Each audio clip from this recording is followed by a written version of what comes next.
Hello candidates, welcome to कानून पुस्तिका। आज हम लिमिटेशन एक्ट शुरू कर रहे हैं। लिमिटेशन एक्ट का मॉक फर्स्ट स्टार्ट करते हैं। फर्स्ट क्वेश्चन, टोट in the limitation act 1963 includes which of the following. Limitation act के अंदर जो टोट आता है वो क्या क्या इंक्लूड करता है इनमें से? Civil wrong which is exclusively the breach of a contract और the breach of trust. Judicial wrong which is not exclusively the breach of a contract और the breach of a trust. Civil wrong which is not exclusively the breach of a contract or the breach of trust. None of these. Answer is option C.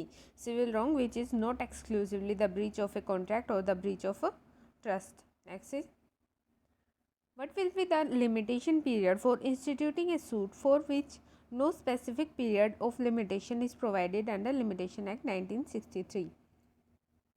Limitation period कितना होगा suit institute करने का जिसका limitation specific period limitation act में नहीं दिया गया हो? 1 year, 2 year, 3 year, no limitation. Answer is option C, 3 years. Next is, what is the period of limitation for filing a suit under article 113 of limitation act? Article 113 के under suit file करने का limitation period कितना दिया गया है? 5 years, 6 months, 3 years, 6 years. Answer is 3 years. Option C is correct. Which of the following sections of the Limitation Act 1963 gives recognition to the concept of adverse possession? Adverse possession के कौन सा section है? 22, 24, 26, 27, none of the above. Answer is section 27. Option D is correct.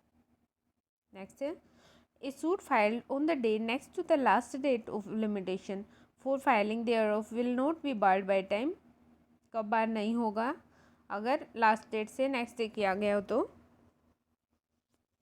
if the plaintiff was outside India on the last date of limitation, if the plaintiff was unwell and suffering from viral fever on the last date of limitation, if the court was closed for half an hour on the last date of limitation, if the advocate for the plaintiff forgot to file plaint on the last date of limitation.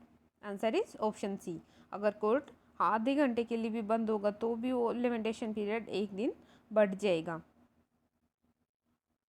Next is, in computing the period of limitation for any suit once the time has begin to run, एक बार time run करना शुरू हो गया तो limitation period compute करेंगे।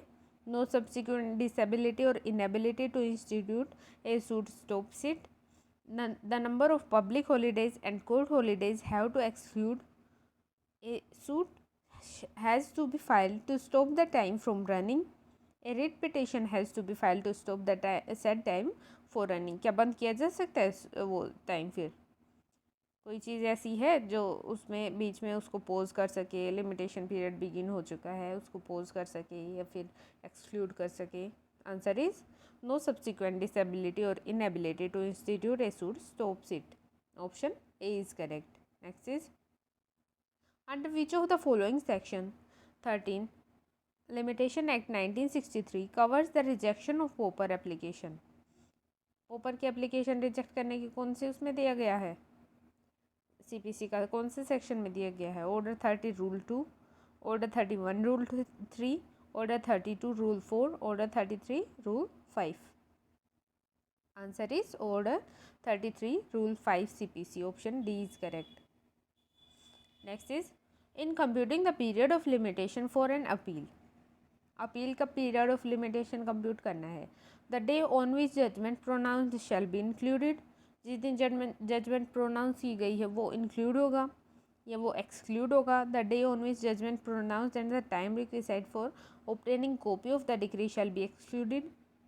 Judgement pronounce हुई और कॉपी ऑब्टेन डिग्री की कॉपी ऑब्टेन करने का जितना भी टाइम लगेगा वो एक्सक्लूड होगा। The time taken for preparing the decree, जो डिग्री प्रिपेयर करने के लिए जो टाइम होगा वो इंक्लूड किया जाएगा। बताइए। Answer is option C, the day on which judgment pronounce and the time required for obtaining copy of the decree shall be excluded. Next is, the period of limitation for a review of the judgment is, judgment review का period of limitation कितना है? 60 days, 90 days, 30 days, 180 days. Answer is option C, 30 days.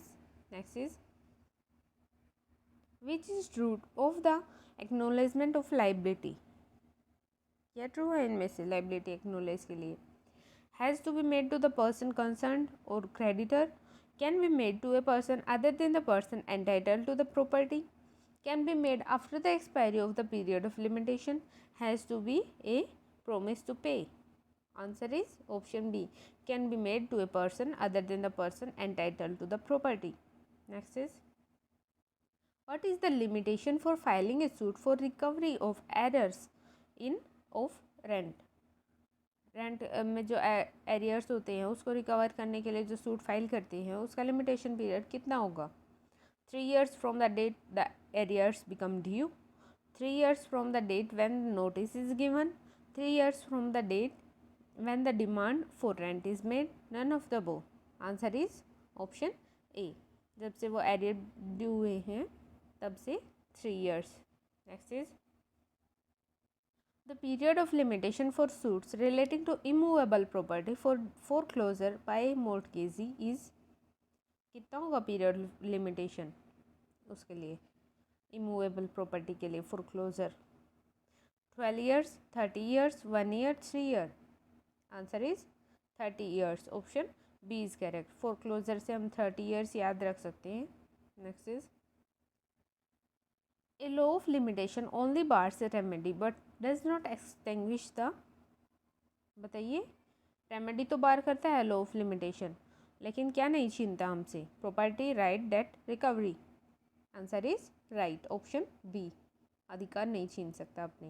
Next is, municipal council Ratlam versus Vardhichand, ये case में क्या, किस किस पे base है ये case? Is a case on environmental damaging construction work, environmental damage caused by toxic gases, failure of a local body to perform its statutory functions, failure of a private enterprise to perform its statutory duties. Answer is option C, failure of a local body to perform its statutory functions. Option C is correct. Next is, a fresh period of limitation shall be computed from the time when the acknowledgement was, कब से शुरू होगा fresh period?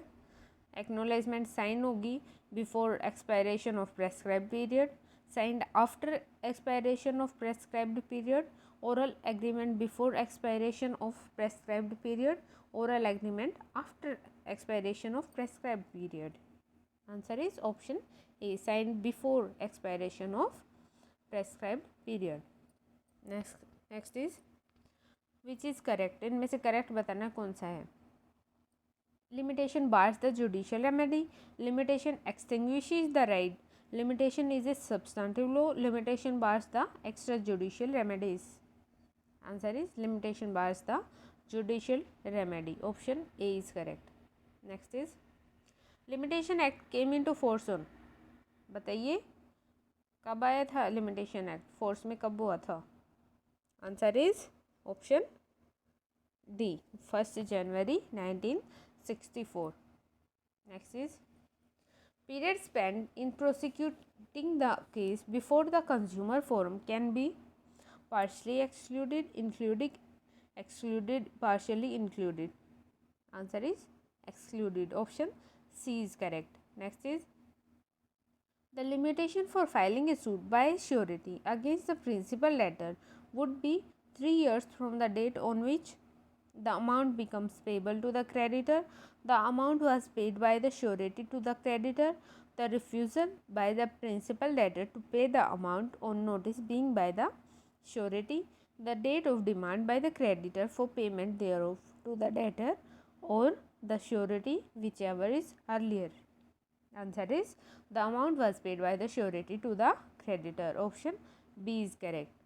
Next is, time taken in proceeding to set aside the sale in suit for possession by a purchaser in execution is liable to be excluded under section 15 clause 4, 15 clause 2, 15 clause 3, 15 clause 1. बताइए कौन से में exclude हो गए? Answer is under section 15 clause 4. Next is, The period of limitation cannot be extended under Section 5 of Limitation Act in the following proceedings. कब नहीं होगा extend under section 5 में? जब an appeal file under sub section 3 of section 331 of UP zamindari abolition and land reforms act 1950, revision file under section 333 of UP zamindari act, application filed under subsection 4 of section 198 of UP Zamindari Abolition and Land Reforms Act 1950. None of the above. Answer is option C. Next is section 14 of Limitation Act. Apart from the suit is applicable to, जो 14 है वो किस किस पे apply होता है? Suit तो इन्होंने बता दिया सूट पे अप्लाई होता है, उसके अलावा किस पे अप्लाई होता है? Appeal, execution, application, none of the above.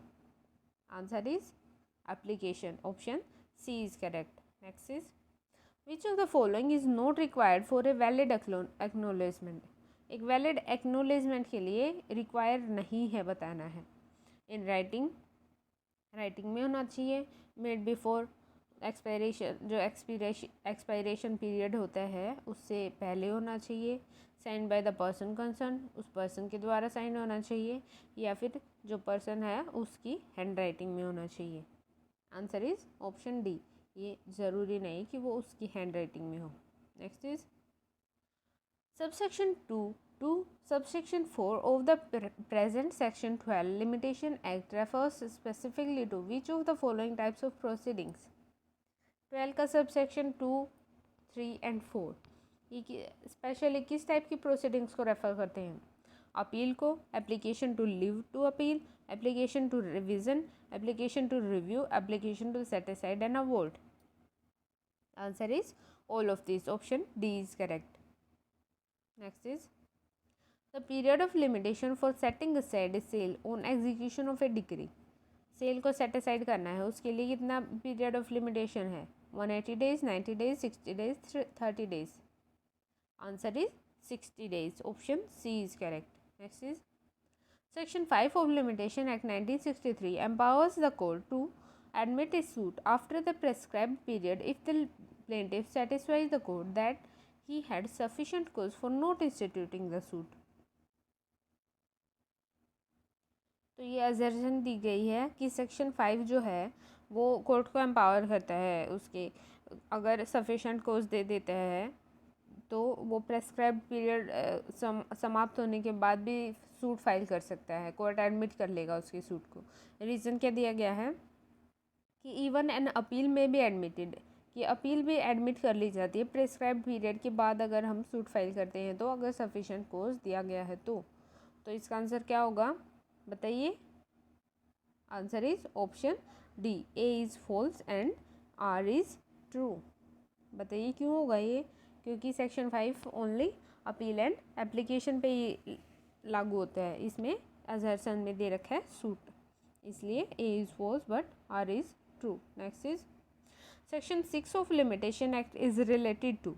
Section 6 किससे रिलेट करता है बताइए? बार ऑफ लिमिटेशन से, लीगल डिसेबिलिटी से, both A and B, none of the above. Answer is legal disability.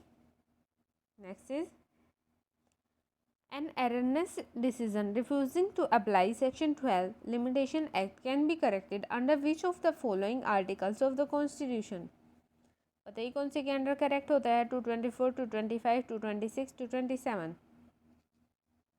erroneous decision. Answer is option D, article 227. Next is law of limitation as considered in limitation act does not bar the remedy if the suit has instituted under. Remedy को बार नहीं करेगा अगर suit किसके under institute हुआ तो? CPC के under, transfer of property, Indian divorce act, all of these. Answer is option C, Indian divorce act. Next is section 11 limitation act recognises the defence based on a foreign rule of limitation only to which of the following cases? किस case पे apply होगा 11? Where the foreign law has extinguishes only the remedy, where the foreign law has extinguishes the contract itself, both A and B, none of these. Answer is both A and B. Next is under section 2 close 1 of limitation act suit includes. Close 1 है जो 2 का close 1 है limitation act का, उसमें suit की definition दी गई है। उसमें क्या सूट किस किस को इंक्लूड करेगा? अपील को, एप्लीकेशन को, both and B, none of the above. Answer is none of the above. इनमें से किसी को ना अपील को इंक्लूड करेगा ना एप्लीकेशन को इंक्लूड करेगा। Next is section 17 of limitation act does not take within its ambit. Section 11 किस पे अप्लाई नहीं होता? एन अपील, एग्जीक्यूशन एप्लीकेशन पे, सूट पे, all of the above. Answer is appeal. Option A is correct. Appeal पे लागू नहीं होगा। Next is under the limitation act the period of limitation for filing a suit for compensation for false imprisonment begins to run from the time. कब से शुरू हो जाएगा false imprisonment के लिए? when imprisonment ends, when imprisonment begins, when prosecution terminates, none of the above. Answer is when imprisonment ends. Option A. हम suit file करते हैं कंपनसेशन के लिए फॉर फॉल्स इम्प्रिजनमेंट, तो वो इम्प्रिजनमेंट ख़त्म हो जाएगी, तब से वो पीरियड शुरू होगा, period of limitation. Next is where the prescribed period for any suit, appeal or application expires on a day on which court is closed। जिस दिन कोर्ट क्लोज है उसी दिन वो प्रेस्क्राइब पीरियड एक्सपायर होना है, तो क्या होगा? Same cannot be instituted or preferred or made afterwards with the permission of the court may be instituted, preferred or made afterward. A fresh period of limitation will be available. The suit, appeal or application may be instituted, preferred or made when the court reopens। बताइए section 4 का ये question है। Answer is option D. जब court reopen होगा तब वो उसको file कर सकते हैं हम लोग। Next is section 17 of limitation act takes within its ambit. Section 17 किसको इंक्लूड करेगा? Concealment, fraud, mistake, all of the above. Answer is all of the above. Next is Section 14 of Limitation Act can be invoked for exclusion of time when the first suit is drawn under Order 23, Rule 1 of CPC on the ground of technical or formal defect, when there is delay in filing written statement, when the first suit was dismissed on merits, when the first suit is dismissed in default. Answer is option A, when the first suit is drawn under Order 23, Rule 1 of CPC on the ground of technical or formal defect. Next is Section 22 of Limitation Act 1963 refers to which of the following cases of continuing breach of contract, successive breach of contract, both continuing and successive breaches, special damages, none of the above। बताइए। Answer is continuing breach of contract। Next is under section 19 of limitation act 1963। Section 19 जो है limitation act का, वो क्या बताता है? Payment by cheque which is dishonoured on presentation amounts to part payment and shall save limitation. Payment by cheque which is dishonoured on presentation does not amount to part payment and will not save limitation. mere handing over the check which is dishonored or presentation amounts to acknowledgement either A or C। Answer is payment by check which is dishonored or presentation does not amount to part payment and will not save limitation। तो जो check dishonour किया गया है, मतलब dishonour हो गया, जो वो पार्ट पेमेंट नहीं मानी जाएगी और वो लिमिटेशन पीरियड को भी सेव नहीं करेगा। Next is if A pronote is executed on 5 जून 1945। तो 5 जून 1945 को प्रोनोट एग्जीक्यूट किया गया है, तो सूट फाइल करने की लास्ट डेट क्या होगी? 5 जून 1948, 4 जून 1948, 6 जून 1948, नन ऑफ दीज। बताइए। Answer is 6 June 1948। Next is It is not necessary that an acknowledgement under Section 18 of Limitation Act must contain a promise to payer should amount to a promise to pay। The statement is, इस statement बतानी है true है, false है, partly correct है, none of the above. बताइए। Answer is true, ये statement true है। Next is period of limitation for restoration of suit. Suit restoration का पीरियड ऑफ लिमिटेशन कितना है? 90 डेज, 60 डेज, 30 या 10 डेज?